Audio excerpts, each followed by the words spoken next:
Sepanjang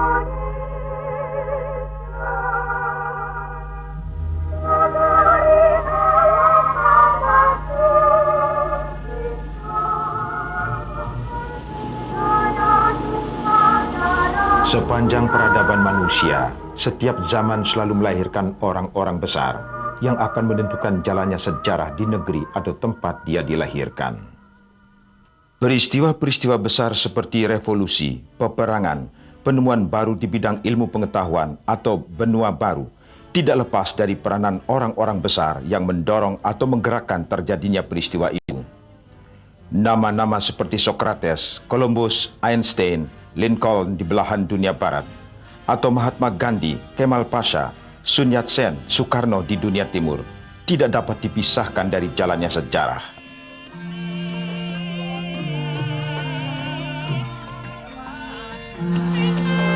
Siapakah Soekarno?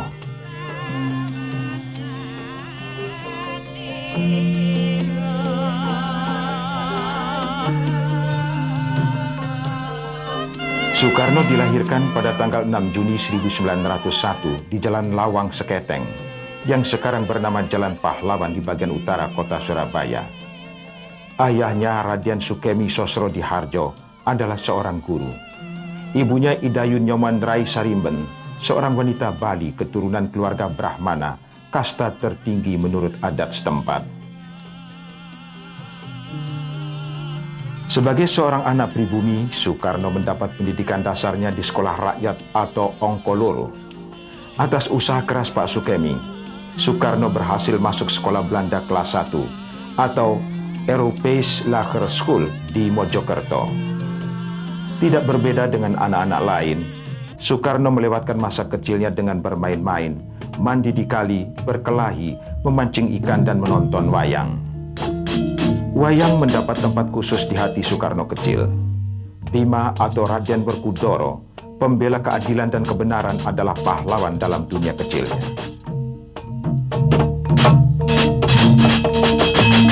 Dalam usia 15 tahun, Soekarno masuk ke sekolah lanjutan Belanda 5 tahun, HBS atau Hogere Burger School, sekolah elit pada masanya. HBS merupakan sekolah persiapan untuk menempuh pendidikan universiter.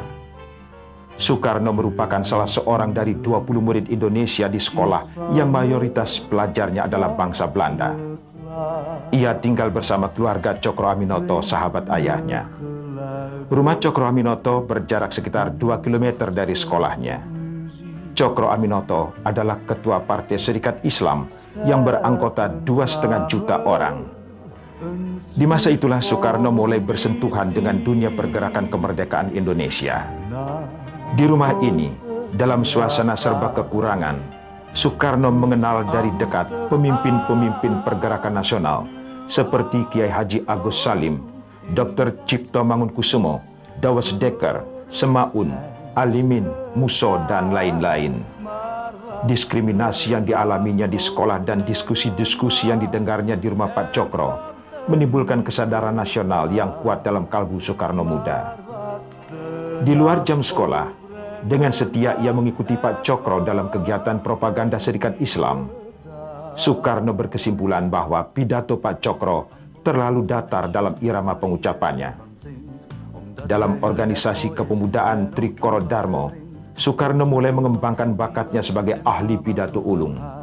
Ia juga mulai menulis karangan-karangan dengan nama samaran Bima, tokoh pujaannya dalam dunia pewayangan.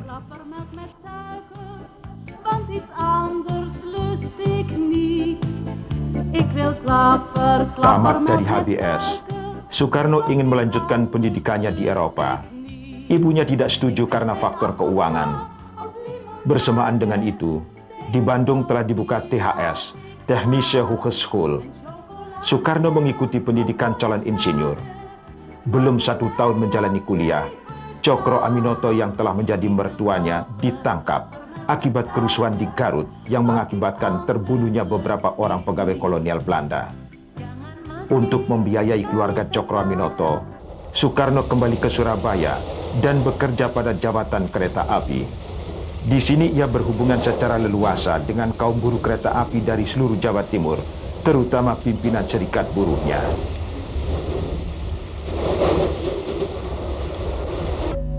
Masa kuliah di Bandung merupakan pematangan bagi Soekarno untuk mengembangkan pandangan politiknya yang disebut Marhainisme, yaitu sosialisme yang didasarkan pada kondisi masyarakat setempat. Soekarno menegaskan bahwa ia seorang kiri, seorang sosialis, tetapi bukan komunis. Dari teori Marx, ia hanya mengambil perlawanan secara konsekuen terhadap kapitalisme dan imperialisme yang telah menyengsarakan jutaan kaum yang lemah dan tertindas. Tahun 1923, Soekarno mengawini Inggit Garnasih, ibu kosnya, yang selama 20 tahun mendampinginya dengan setia sewaktu ia menjalani hukuman penjara atau pembuangan.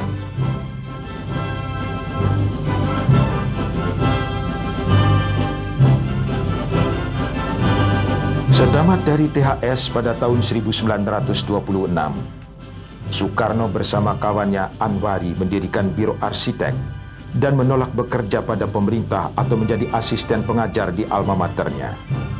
Dengan demikian ia memilih hidup menderita sebagai orang pergerakan daripada bekerja di pemerintahan yang menjamin kehidupan mewah dan kekayaan.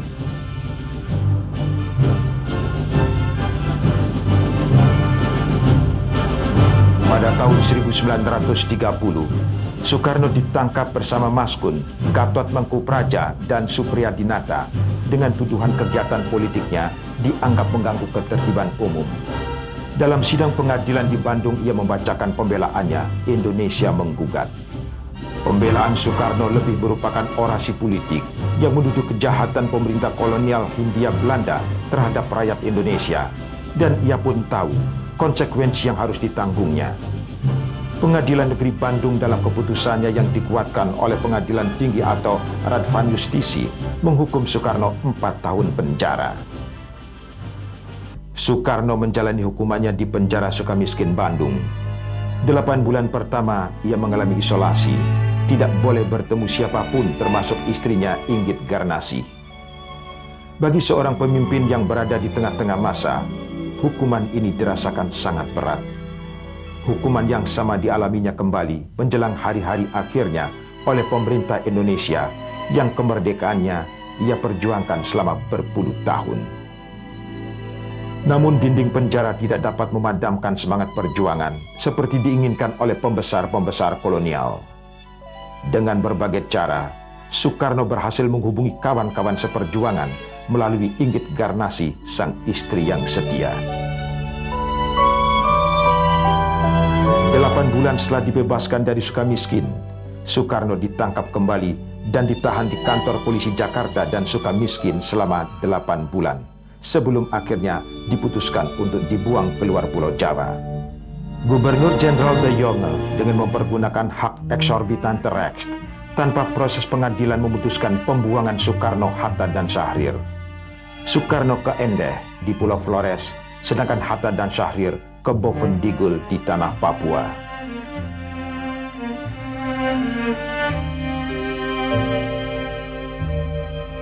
Penduduk kota Endeh, baik Belanda maupun pejabat pribumi, selalu menghindar kontak dengan Soekarno dan keluarganya. Polisi melakukan pengawasan 24 jam atas segala gerak-geriknya.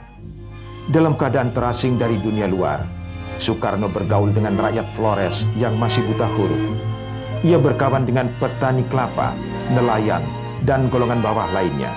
Antara tahun 1934 sampai 1938, ia aktif menulis lakon sandiwara untuk dimainkan oleh seniman rakyat yang buta huruf. Ia membentuk perkumpulan sandiwara Kalimutu, mengambil nama sebuah danau 3 warna yang terkenal di Flores. Bulan Februari 1938, Soekarno sekeluarga dipindahkan ke Bengkulu setelah tinggal di pengasingan di Endeh selama 5 tahun.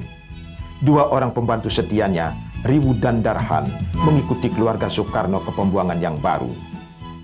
Jika di Flores Soekarno aktif melakukan korespondensi dengan Hasan Bandung tentang Islam, di tempat pembuangan yang baru ia aktif bergerak dalam perkumpulan Muhammadiyah. Sebagai ketua bagian pengajaran, ia aktif mengajar. Salah seorang muridnya adalah Siti Fatimah, yang kemudian menjadi istrinya dan lebih dikenal dengan nama Fatmawati, nama pemberiannya.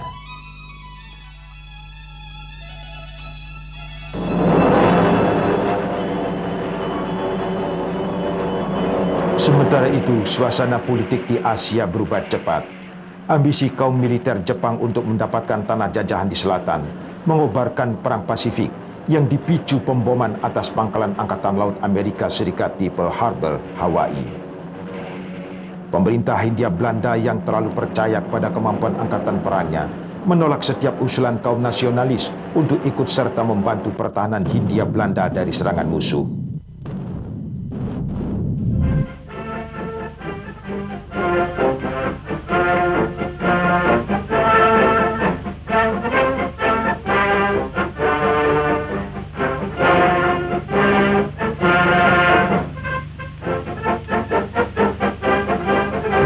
Februari 1942, Jepang menyerang Bengkulu setelah berhasil menduduki Palembang, pusat industri perminyakan di Sumatera.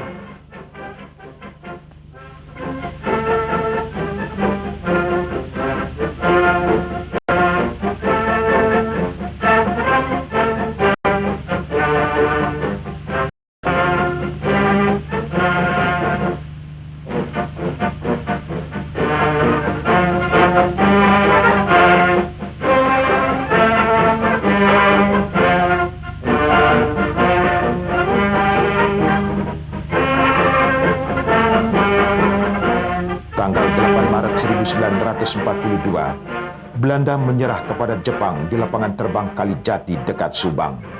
Soekarno dan keluarganya dipaksa berangkat ke Padang untuk diungsikan ke Australia bersama pembesar-pembesar Belanda. Perjalanan dari Bengkulu ke Palembang ditempuh dengan truk dan berjalan kaki selama 5 hari. Setelah tertahan di Padang selama 5 bulan, akhirnya Soekarno diizinkan kembali ke Jawa oleh pemerintah militer Jepang yang ingin memanfaatkan popularitasnya untuk mempengaruhi rakyat agar mau membantu Jepang memenangkan Perang Asia Timur Raya. Soekarno dan Hatta sepakat untuk bekerja sama dengan Jepang dalam upaya mencapai kemerdekaan Indonesia. Soekarno dan Hatta akan bekerja secara terbuka, sedangkan Syahrir dan kawan-kawan bergerak di bawah tanah untuk menggerakkan rakyat dan membentuk kader-kader yang akan menjadi tenaga inti dalam perjuangan merebut kemerdekaan. Karena kerjasama secara terbuka dengan pemerintah militer Jepang, Soekarno kemudian dicap oleh Belanda dan sekutu sebagai antek Jepang yang akan dihadapkan pada pengadilan militer sebagai penjahat perang.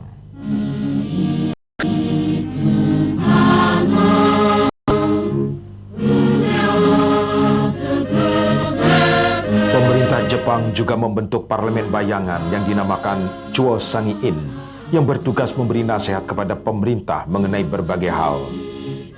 Meskipun fungsi Chuo Sangi-in lebih rendah dibandingkan dengan Volksraad di masa penjajahan Belanda, wakil-wakil yang duduk dalam dewan ini berusaha mempergunakan setiap kesempatan yang ada untuk tujuan nasional mereka.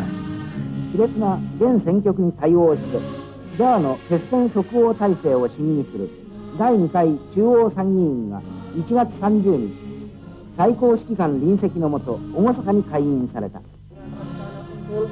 yang telah dikemukakan oleh Ketua Panitia Istimewa keempat.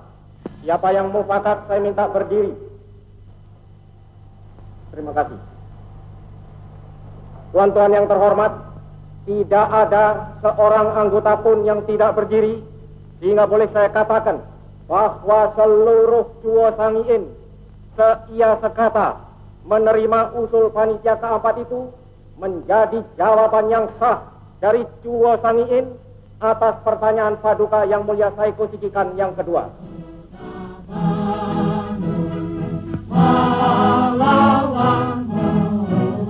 Untuk menyiapkan kekuatan yang terlatih, Soekarno mengusulkan agar dibentuk Tentara Sukarela Pembela Tanah Air atau PETA. Meskipun mendapat tantangan keras dari pemimpin lain seperti Hatta dan Syahrir, Soekarno berkeras dengan pendiriannya dan menempatkan kader-kadernya seperti Gatot Mangkupraja untuk masuk dalam PETA. Pada saat Indonesia merdeka, opsir-opsir PETA ini menjadi inti Tentara Nasional Indonesia di samping unsur-unsur pejuang dari kelas sekarang.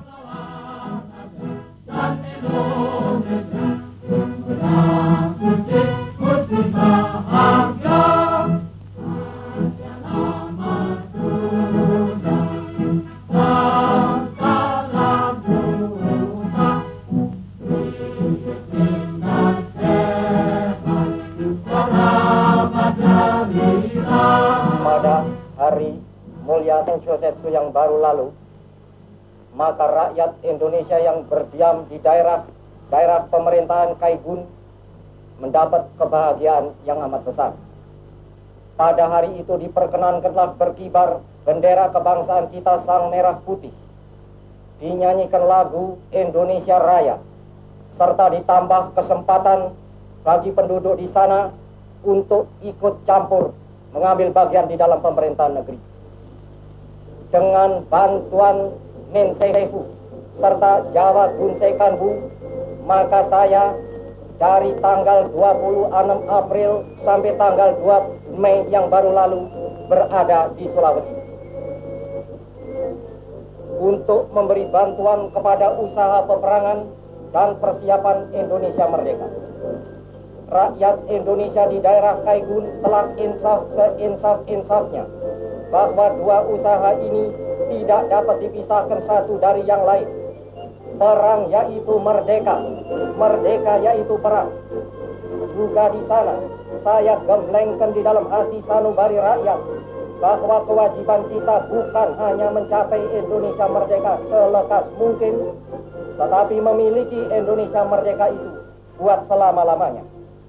Syarat mutlak untuk memiliki Indonesia merdeka buat selama-lamanya ialah lenyapnya, hancur leburnya imperialisme Inggris, Amerika, Belanda dari benua Asia.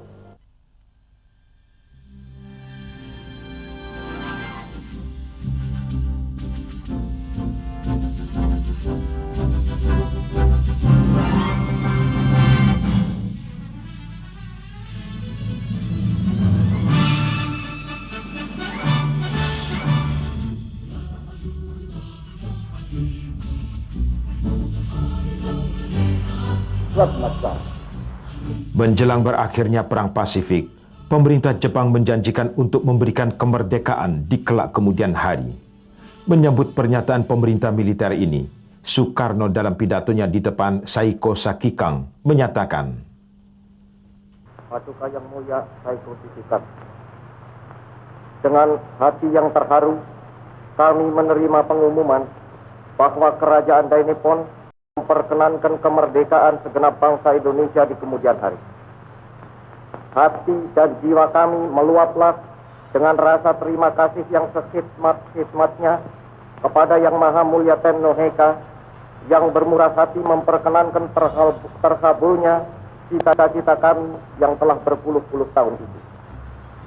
Dengan hormat, saya atas nama segenap rakyat Indonesia meminta kepada Paduka Tuan supaya Paduka Tuan mempersembahkan terima kasih kami ke bawah budi Yang Maha Mulia Tenno Heka. Paduka Tuan, di dalam pengumuman Kerajaan Dainippon itu tidak dinyatakan saatnya Indonesia diperkenankan merdeka, kecuali dengan kata-kata di kemudian hari. Tetapi kami pun menyerahkan saat kemerdekaan Indonesia itu kepada Yang Maha Mulia.